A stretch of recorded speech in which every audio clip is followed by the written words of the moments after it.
नमस्कार मित्रांनो, इंद्रायणी या मालिकेच्या आजच्या भागात आपण बघणार आहोत. व्यंकू महाराज इंद्रायणीला एक गोष्ट सांगतात. ते म्हणतात, काय असतं, एक साधू महाराज असतात. ते आपल्या शिष्यांबरोबर नदीवर आंघोळीला जातात. ते नदीत आंघोळ करताना त्यांना एक विंचू नदीच्या पाण्यात बुडताना दिसतो. साधू महाराज त्या विंचवाला वाचवण्याचा प्रयत्न करत असतात. हे नदीच्या काठावर असलेला त्यांचा एक शिष्य बघतो आणि म्हणतो, अहो महाराज, त्या विंचवाला वाचवू नका, तो तुम्हाला चावेल. साधू महाराज त्याच्याकडे काही लक्ष देत नाही आणि त्या विंचवाला पाण्यातून बाहेर काढतात. त्या विंचवाला वाचवल्या मात्र तो साधू महाराजांना डंक मारतो. आपल्या गुरुला त्या विंचवाने डंक मारलेलं पाहून त्या शिष्याला राग येतो आणि तो शिष्य त्या विंचवाला पुन्हा नदीच्या पाण्यात फेकून देतो. साधू महाराज पुन्हा त्या विंचवाला बुडताना पाहून त्याला बाहेर काढतात. असं 5-6 वेळेस होतं. त्यावेळेस तो शिष्य म्हणतो, महाराज तो तुम्हाला पुन्हा डंक मारतोय, मग तुम्ही त्याला का वाचवताय? त्यावर साधू महाराज त्या शिष्याला बोलू लागतात, अरे बाळा, एक साधा विंचू त्याचा चावण्याचा धर्म सोडत नाहीये, मग मी एक साधू असून माझा वाचवण्याचा धर्म का सोडू? त्यावर व्यंकू महाराज म्हणू लागतात, याचं तात्पर्य काय, समजलं का? पुढे ते बोलू लागतात, विंदू बाळा, मान्य आहे तू अजून लहान आहेस, तुझं मौज मस्ती दंगामस्ती करण्याचं वय आहे, पण तू आता माझ्याबरोबर कीर्तन करतेस. लोक तुला माऊली माऊली म्हणून तुझ्या पाया पडतात. मग आपण जे काही कीर्तनात सांगतो ते आपण आचरणात आणलं पाहिजे.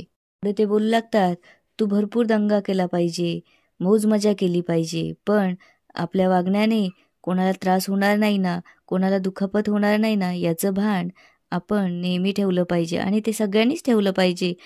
त्यावर इंद्रायणी बोलू लागते, व्यंकू महाराज, खरंच माझी चूक झाली. इथून पुढे अशी चूक मी कधी करणार नाही. पण एक विचारू का? तुम्ही मला रोज रात्री साधू संतांच्या गोष्टी सांगाल का? त्यावर व्यंकू महाराज हसू लागतात आणि हो म्हणतात. तेवढ्यात शकुंतला तिथे येते आणि व्यंकू महाराजांना बोलू लागते, दौलत आप्पा आले, पण जरा काळजीत दिसताय. त्यावर व्यंकू महाराज त्यांच्याकडे जायला निघतात. व्यंकू महाराज बाहेर येतात आणि आप्पांना बोलू लागतात, आप्पा अहो बाहेर का, घरात या. त्यावर आप्पा बोलू लागतात, नाही जरा महत्त्वाचं बोलायचंय. त्यावर आप्पा सांगू लागतात, आपला धनेश मस्के नाही का? त्यावर व्यंकू महाराज म्हणतात, धनेश मस्के? आपला टरमाळ्या काल रात्री घरी आल्यापासनं फार विचित्र वागतोय, हसतो काय, तोंड जोडतोय काय आणि भिंतीवर डोकं आपटतो काय. त्याची बायको सांगत होती त्याने काल रात्री झाडाझुडपात काहीतरी पाहिलंय. त्यावर व्यंकू महाराज म्हणतात, चला आपण त्याच्या घरी जाऊया. त्यावर आप्पा म्हणतात, त्याला गावातल्या माणसांनी मंदिरात आणले आणि ते देवळात जायला निघतात. इंदू ही तिथे असते. इंदू विचार करू लागते, धनु काकांनी काय पाहिलं असेल झाडाझुडपात. व्यंकू महाराज जेव्हा देवळात येतात त्यावेळेस ते बघतात रामदादा त्याच्यावरती हात उगारत असतो आणि ओरडू लागतो. त्यावर व्यंकू महाराज म्हणतात, राम काय करतोयस तू? त्याच्यावर अजिबात ओरडू नको आणि त्याला हातही लावू नका, बाजूला व्हा. पुढे ते बोलू लागतात, आणि काय करतोय तो?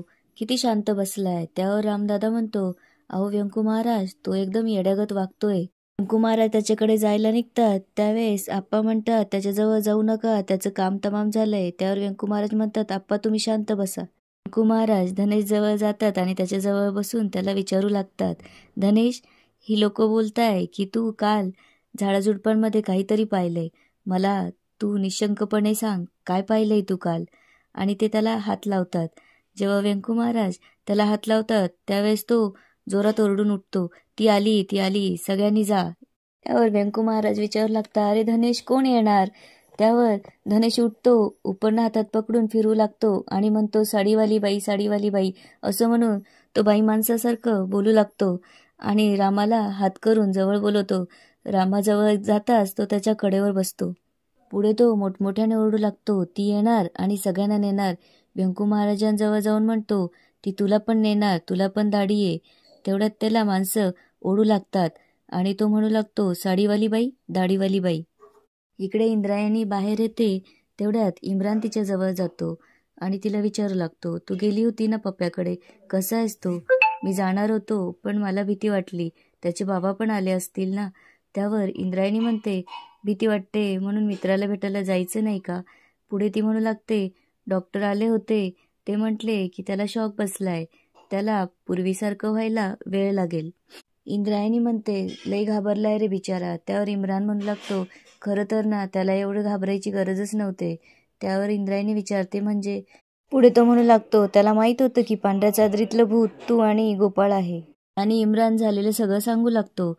पप्या जेव्हा पळत त्याच्याकडे येतो त्यावेळेस इम्रान त्याला विचारतो, अरे काय झालंय?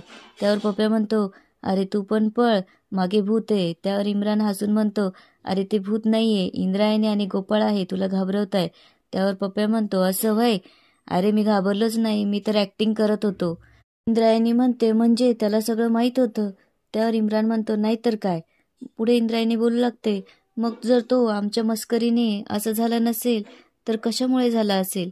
त्यावर इम्रान बोलू लागतो, अगं तुमचाच डाव तुमच्यावर उलटायला तो नाटक करत असेल. त्यावर इंद्रायणी म्हणते, अरे नाही, डॉक्टर पण म्हणत होते त्याला कसला तरी शॉक बसलाय.